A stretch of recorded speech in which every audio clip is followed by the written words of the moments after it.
L'invité de Bonsoir Marseille, on va parler de la vaccination contre le Covid des enfants.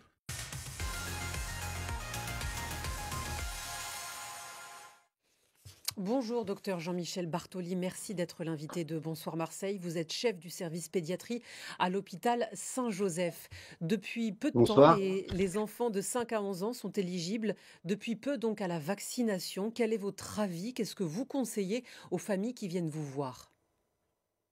Alors, écoutez, c'est un peu difficile parce que les pédiatres, d'abord, ont considéré que le bénéfice-risque pour ces enfants qui ne faisaient pas beaucoup de formes graves n'était pas au rendez-vous, mais les choses ont évolué. Alors, quand on pose la question aux petits patients, déjà, on découvre qu'il y a de nombreux enfants qui souhaiteraient être vaccinés parce qu'il y avait on va dire, une grande charge émotionnelle autour de la contamination et notamment du fait de ramener l'infection à la maison.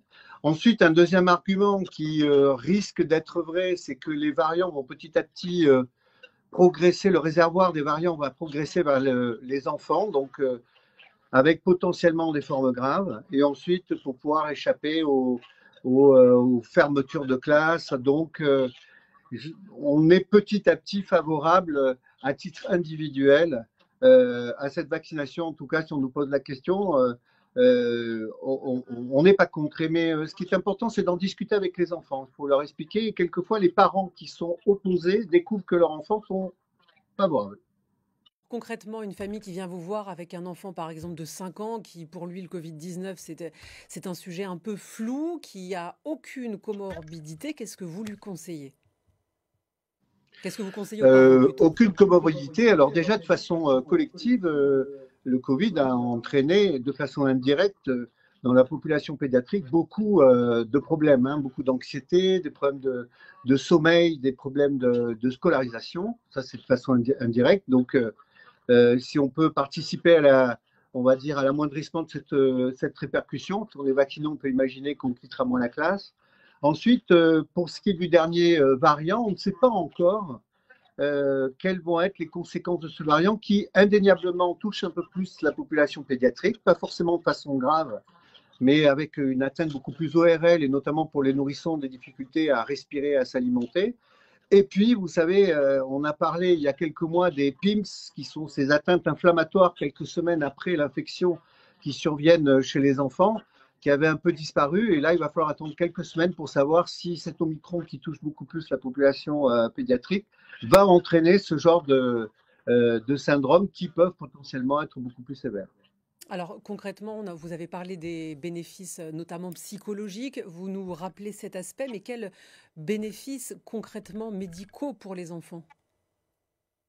C'est ce que je viens de vous dire, ça permettrait Mais éventuellement de ne au-delà de pas cela, avoir des formes qui potentiellement pourraient être plus dangereuses. Mais c'est quand même, à l'heure actuelle, les formes graves dans la population pédiatrique sont assez rares, même si leurs chiffres augmentent. On dit souvent ça double, ça triple, on passe de 25 à 50 pour l'instant sur le territoire national, mais on ne sait pas encore quel est le potentiel dangereux de ce nouveau variant. Donc, l'interrogation demeure. sur l'innocuité du vaccin pour les enfants, qu'est-ce qu'on sait aujourd'hui Alors, de l'innocuité l'innocuité du du vaccin vaccin? chez les enfants aux États-Unis, ils ont dépassé les 8 millions de doses, nous, enfin même les 9 millions. Nous, on a 9 millions d'enfants potentiellement vaccinables. Et il n'est rien apparu de particulier, de complications qu'on pouvait voir apparaître dans la vaccination chez des adolescents garçons notamment, certaines complications modérées après la première injection, mais il n'apparaît aucune complication, en tout cas dans la vague de vaccination américaine chez les enfants de 5 à 11 ans. Peuvent apparaître, apparaissent forcément au début, ou est-ce qu'il y a cette question de la longévité, ou est-ce qu'on ne doit pas attendre plusieurs mois, voire plusieurs années pour faire ces études? Bah, vous savez, bien évidemment, enfin, il faut beaucoup de recul, il faut quelques années. Ceci dit, ce sont des études qui ont été menées de façon assez accélérée, mais qui, dans la méthodologie, étaient bonnes. Maintenant, on est confronté à, je pense qu'on ne peut plus, en tout cas là, je parle de façon plus large, je ne parle pas des enfants, compte tenu de la situation, ce vaccin, en tout cas, dans le suivi immédiat ne donne pas de complications. Bien évidemment, on ne peut pas savoir ce que ça donne à plusieurs années. En tout cas, pour l'instant, il ne se passe rien, mais il faut poser à ce risque le bénéfice de ne pas avoir de complications. Protocole sanitaire en vigueur dans les écoles qui a changé depuis cette rentrée, début d'année 2022. 3 tests pour les élèves en 4 jours, un PCR puis 2 autotests à la maison en cas de cas positif dans une classe. Qu'est-ce que vous pensez de ce protocole? Est-ce qu'il est cohérent selon vous? Il apparaît cohérent. Alors évidemment, c'est toujours pareil pour ces enfants qu'on n'arrête pas de tester, à qui on n'arrête pas de mettre des tiges. Alors la première est une PCR, les autres sont sur déclaratif, hein, comme vous le savez.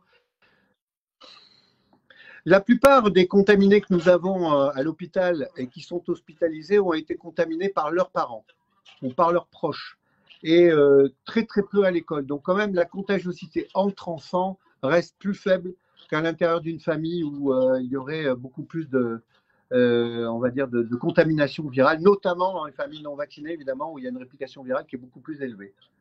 On dit que le variant Omicron est très contagieux, notamment chez les enfants. Est-ce que vous le constatez dans votre hôpital?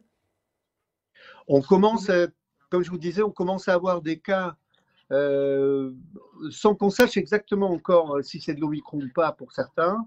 Oui, mais la plupart du temps, on peut se retrouver avec un enfant qui a une pathologie et qui, conjointement, s'avère être positif au virus, sans qu'on puisse faire de relation de cause à effet. Ensuite, depuis le début, et chaque fois que les familles sont contaminées et contaminent massivement les nourrissons, eux sont hospitalisés pour des traitements symptomatiques.